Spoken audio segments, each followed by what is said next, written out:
This is me, Megan Woodette, reporting live in studio to interview the ghost of Leonhard Euler, also known as Cyclops. Oh, and here he comes right now, Mr. Leonhard Euler. Right over here. Come on, come on. Okay, thank you so much for coming today. I really appreciate it. Tell me now, or tell us, how did you get the name Cyclops? Well, my friend Frederick the Great, the King of Prussia, gave me that nickname after I started losing my sight in my left eye. Oh, very interesting. Anyways, so tell me, what were you doing during Queen Anne's War? Well, I was 6, so... Just wonderful, just what a wonderful story. So, anyways, moving on, tell us, what was the first notable event in this career you call?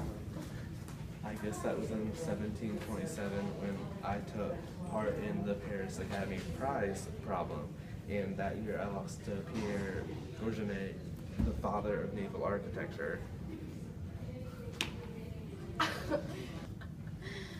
You know what's really funny, Leonard? Can I call you Leonard? Okay. I've actually never heard about any of these big events you seem to be talking about. But the same year you're talking about this big event, King George II ascended the English throne. Yeah, big deal. And you know what? 2 years after that, Ben Franklin created the most popular colonial newspaper called the Pennsylvania Gazette. Yeah, still never heard about any of these huge things you seem to be talking about.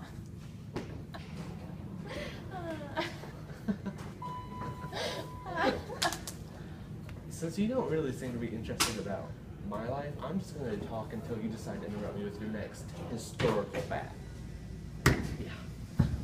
So, I was born on April 15th of 1707, and in 1734 I married my first wife, Katharina Giselle, and we had 13 kids, but only 5 survived childhood.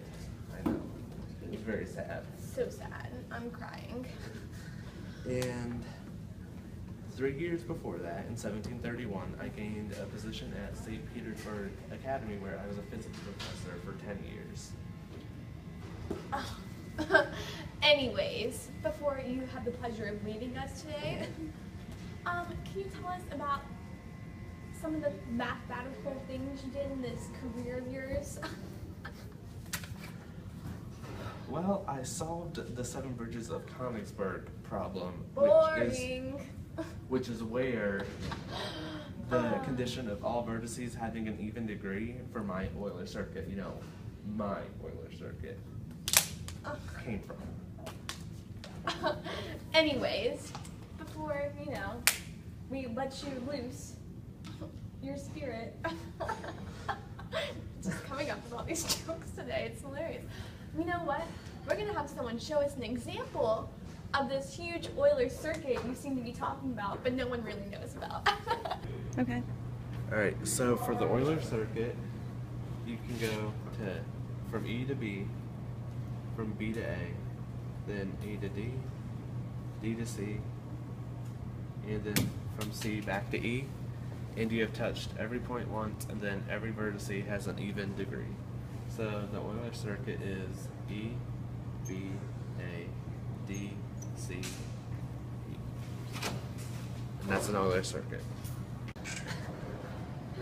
So, Leonard,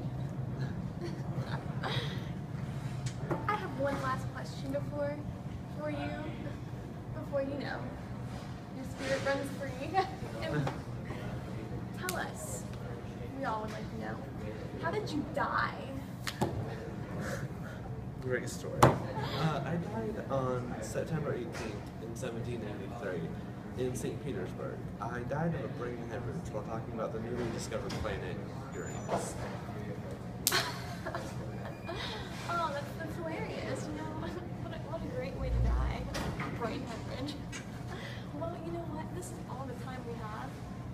It wasn't really a pleasure getting to know you, but I'm just supposed to say that, so signing off here. We'll see you next time.